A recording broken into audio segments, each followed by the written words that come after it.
Hey, groupie Groupertons, Pastor Marshall. I'm glad that you're here for group. This last week, preached on Luke chapter 13, starting verse 22. I hope that you remember that my introduction was about something that I thought was guaranteed that I was going to get into my property, but I wasn't.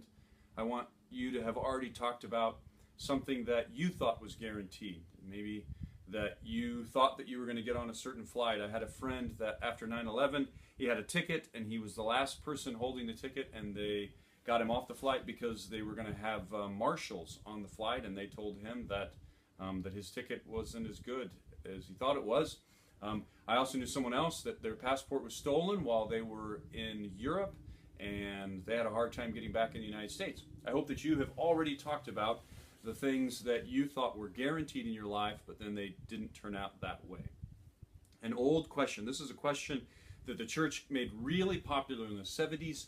D.J. Kennedy, a preacher in southern Florida, wrote a book, and in the book, he challenged Christians to ask their friends this question.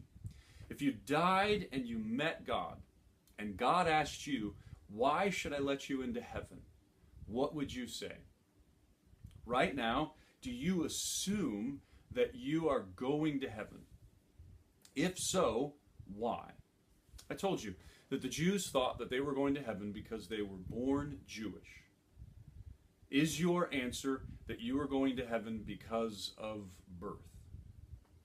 I hope that it is, because Jesus said in John chapter 3 that we have to be born again. So I hope that all of us, if God asks us, why should I let you in, that our answer would be because of Jesus Christ, because I put my life in him, decided to live a different kind of life, decided to not live the life that I was born to in the flesh, but I decided to live a life in the Spirit.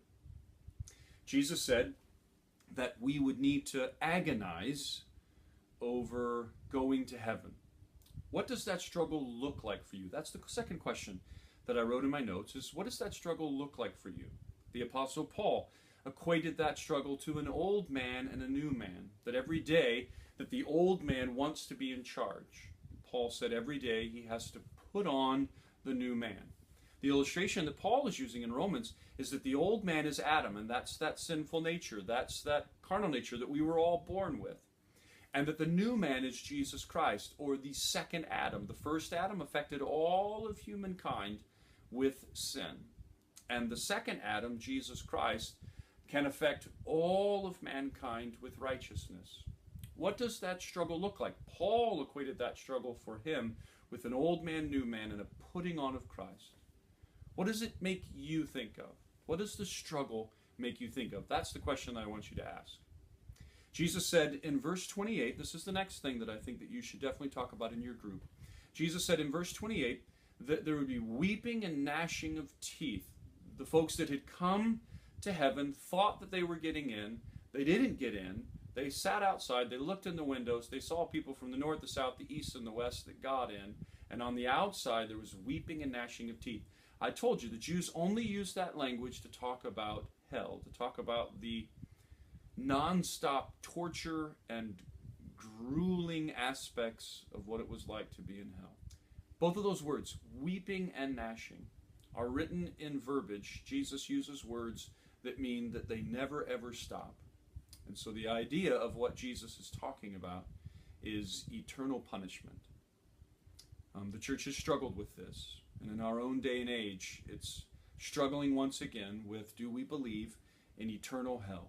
Or maybe some people, Christian people, believe in hell, but then they believe once enough punishment has been given for all of the sins of that person, then God annihilates them. They cease to exist.